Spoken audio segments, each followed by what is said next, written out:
Bien, bonjour. Pour commencer, permettez-moi de saluer l'initiative de, comment ça s'appelle? ivoiretv.net. Alors, pourquoi? Parce que je viens seulement de savoir que depuis très loin du pays, on peut suivre le journal officiel de la République en direct. En direct, parce qu'ils émettent à partir de, je crois, 20 heures et que ça fait 16 heures où je suis. Donc, je viens seulement de découvrir que à travers les réseaux, je peux aussi voir la RTI 1. Et c'est ce dont j'en profite ces temps-ci. C'est vraiment formidable, et surtout qu'on est à la maison. Voilà. Et donc, beaucoup de bonnes choses que j'ai vues, beaucoup de bonnes initiatives de la part du gouvernement que j'ai vues qu'il faut saluer et que je crois que c'est très à apprécier. Et que j'exhorte tous les frères et sœurs ivoiriens de supporter. Pourquoi? Parce que, voyez-vous, comme je disais plus tôt, l'histoire n'est pas à politiser la situation. La situation est dire. Et donc, on devrait s'unir comme un peuple, comme ce que le reste du monde fait. Je crois qu'à travers le monde aujourd'hui, le monde s'entraide à savoir même, pour vous dire que un avion russe a atterri ici à New York il y a de cela des jours. Alors vous imaginez, on ne peut pas s'imaginer il y a de cela combien d'années, depuis près de combien d'années que c'est pas ces gens de, n'est-ce pas, d'amitié et de collaboration qui existent en ces deux pays. Voilà. Bref, il faut supporter les efforts. De quelque bord qu'on soit, je crois que c'est comme être dans une voiture, un cas de transport, et puis le chauffeur, c'est quelqu'un qu'on n'aime pas. Quelqu'un qui n'est pas de sa famille, quelqu'un qu'on n'apprécie pas, quelqu'un qu'on déteste. Mais bon, ma foi, c'est le seul sur place là qui a le droit, n'est-ce pas, de par l'opinion générale, de conduire la voiture ou le car. Alors, est-ce que tu vas aller derrière pour aller le blindfold, c'est-à-dire que lui mettre quelque chose sur les yeux, pendant que tu es encore dans la voiture, un cas de 70 personnes, avec ta famille, ta femme, tes enfants, tes frères, tout ce que tu aimes, tu ne le feras pas. Pourquoi? Parce que si éventuellement il perd le contrôle et qu'il déraille là, écoute, c'est tout le monde qui meurt, inclus celui qui lui abandonne les yeux.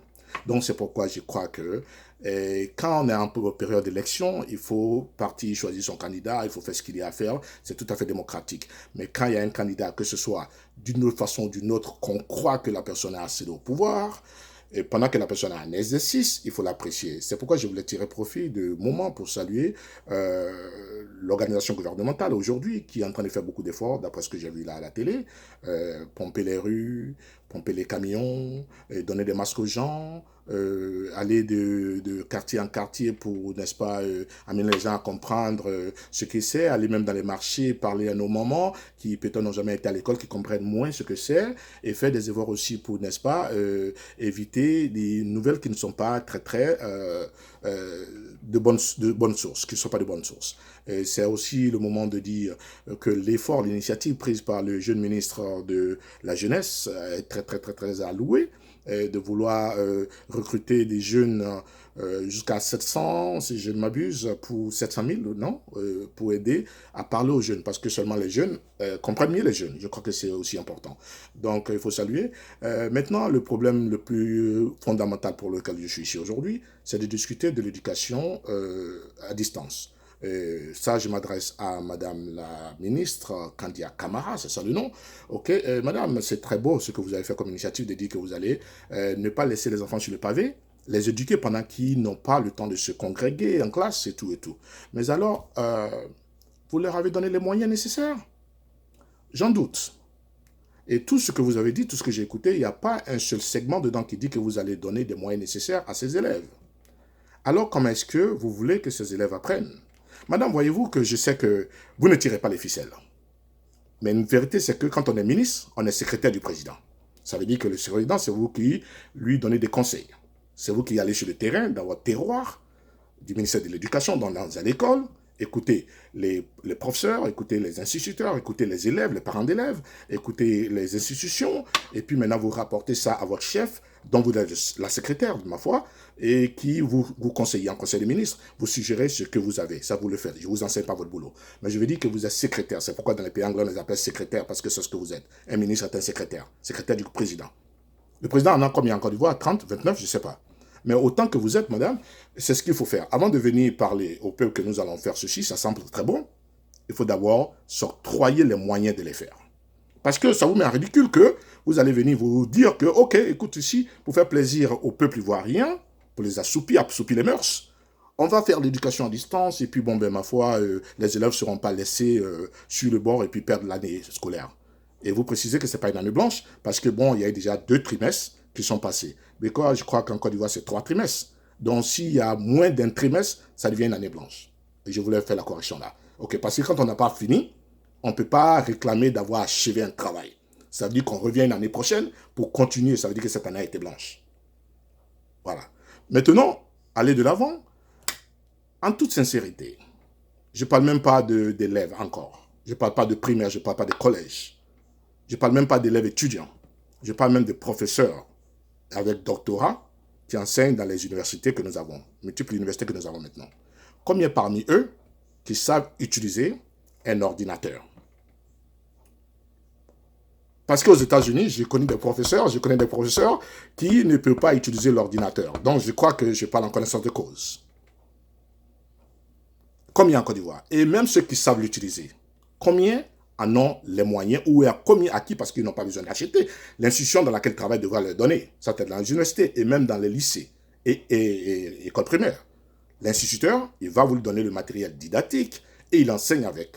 Combien parmi eux ont ces matériels, ont été instruits à la cause? Vous avez une école pédagogique où on va enseigner comment il faut enseigner. C'est là-bas qu'on doit donner ces moyens aux gens. C'est vrai, on n'a pas vu ça venir. Mais avant d'en parler qu'on va le faire maintenant, là, parce que vous parlez de maintenant, que vous allez le faire maintenant. Et déjà, vous avez montré des sites sur lesquels il faut partir. Mais on va sur des sites en fonction de quels moyens? Avec quels moyens on va sur les sites? Avec quels moyens? Encore, même si les gens... voilà, je vous exhorte d'abord à distribuer à tous les élèves de Côte d'Ivoire, ne serait-ce que des tablettes. Je ne parle même pas de laptop, de computer portable. Je parle de tablettes, simples tablettes, parce que c'est beaucoup moins cher. Tous les élèves de Côte d'Ivoire ont des numéros matricules. Numéros matricules, c'est ça? De CP1 jusqu'en terminale. Ils ont des numéros matricules. À travers ces numéros matricules, vous pouvez savoir où sont ces élèves et aller leur donner leurs tablettes. Et ces tablettes-là sont identifiées de par leur numéro ou alors de par le numéro de l'enfant dont je viens de parler tout à l'heure. Le numéro matricule. Et ici, on voit qu'à 2h du matin, 3h du matin, un enfant qui devrait être à l'école, soit lundi nuit à mardi ou mardi nuit. Et ce truc est ouvert, c'est que les parents manquent de surveillance ou alors c'est les parents qui sont en train d'utiliser. Donc, on peut tracker, on peut savoir comment ça s'utilise en temps réel. Et comment ça s'utilise, et le travail que l'enfant fait aussi, automatiquement, le central, qui est votre service d'éducation, a les rendements et peut suivre plus facilement.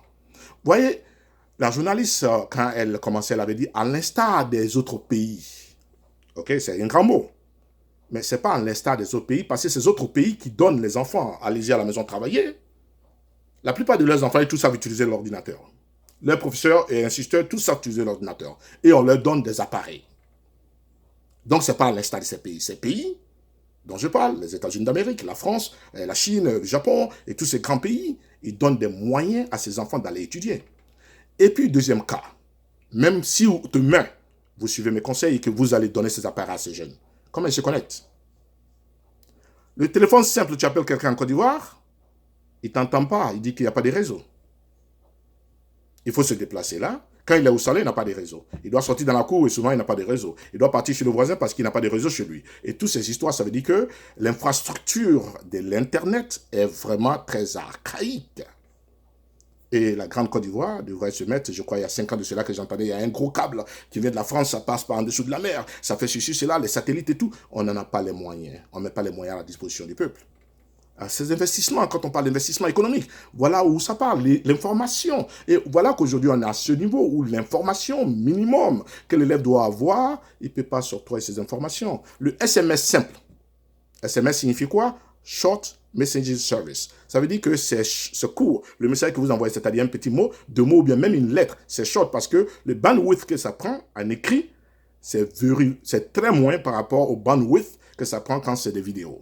Donc, les vidéos que vous allez émettre, les enfants qui sont dans nos villages, que ce soit dans nos petites villes, même à Abidjan, comment est-ce qu'ils vont avoir accès à ces vidéos?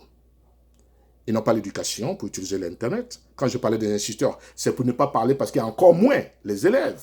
du primaire et du secondaire, il y a des élèves. Moi, j'ai des neveux et nièces qui n'ont jamais vu d'ordinateur. J'en ai entendu parler. On leur parle des, ma foi, comment on appelle ça, enregistrement en ligne. Je crois que c'est ce que le gouvernement fait maintenant à la rentrée scolaire parce que je participe, n'est-ce pas, de très loin, oui. Et mes jeunes neveux et nièces, c'est tout ça qui sont dans les environs. On prend leurs documents et tout pour aller faire pour eux ou pour elles parce qu'ils n'en ont jamais vu, ils n'ont jamais utilisé aucun. Bon, c'est vraiment dommage. Donc, c'est bien l'initiative. J'apprécie. Je crois que tout le monde apprécie en Côte d'Ivoire. Mais il faut y mettre les moyens. Il faut y mettre les moyens. Avant de venir, comme vous allez le faire, oh, le site est là et ça marche. Les appareils devraient être là et marcher et avoir les connexions. À ce sujet aussi, qu'est-ce que je propose? Quand je propose de donner à liste au moins des tablettes aux jeunes, aux enfants, et aux instituteurs, aux professeurs, aux éducateurs, vous aussi vous donnez en même temps les moyens de se connecter. Donc, dans une cour comme en Côte d'Ivoire, bon, à quelque chose de malheureux, bon, on a beaucoup de cours communes. Vous mettez, par exemple, dans un quartier où les gens, même pas une cour commune, un quartier central, on peut envoyer des Wi-Fi qui sont seulement dédiés à ce îlot, ce lot, ce lot, ce lot. Donc, dans un îlot complet, on peut avoir des bandwidth qui peuvent servir cet îlot. Que le gouvernement doit donner. Comme vous avez les poteaux électriques partout, parce qu'on a ce qu'on appelle aerial feed et ce qu'on appelle burial feed, dans trenches. Donc, si on ne va pas creuser de nouvelles infrastructures, on peut mettre ça déjà sur les poteaux, sur les lignes. Les câbles peuvent rentrer sur les lignes et monter sur les lignes qu'on fait quasiment. Et pour que chacun dans sa cour ait les moyens, comme on a l'électricité et l'eau courante. Aujourd'hui, c'est aussi nécessaire d'avoir une connexion informatique, une connexion Wi-Fi. Voilà pourquoi est-ce que je suis capable de vous parler maintenant. Alors, je vous en prie. Je crois que vous faites de beaux boulots, mais il faut essayer de demander de l'aide. J'ai vu que vous en avez parlé tout à l'heure, pas vous directement, Madame le ministre, mais alors la télé disait tout à l'heure que la Banque mondiale a octroyé 118 milliards de francs CFA à la Côte d'Ivoire, ce qui revient à 200 millions de dollars en moyenne, aujourd'hui avec l'échange qu'il y a. C'est beaucoup d'argent, c'est pas suffisant, mais ça peut aller de l'avant. C'était, je crois, il y a 2 jours, c'était la BAD qui avait donné un peu de sous, et la BCAO, et je ne sais pas trop, j'en passe. Trop de monde. Le ministre, c'est quoi il s'appelle, le gouverneur du district d'Abidjan, qui a aussi donné de l'argent aux communautés locales, les quartiers d'Abidjan, de pouvoir, n'est-ce pas, faire ce qu'il y a à faire comme boulot. Donc, il y a beaucoup de bonnes initiatives. Il faut mettre les moyens à la portée des gens pour le faire. Bonne chance à tous, portons-nous bien et que le peuple aussi doit écouter, le peuple doit écouter ce que les leaders disent et qu'on va les suivre parce que nous ne connaissons pas et quand les leaders vont le faire, on va les suivre pour pouvoir mieux se porter. Bonne chance à tous, la bonne santé à tous, ici et ailleurs, à travers le monde. Que Dieu nous protège et que la science nous guide.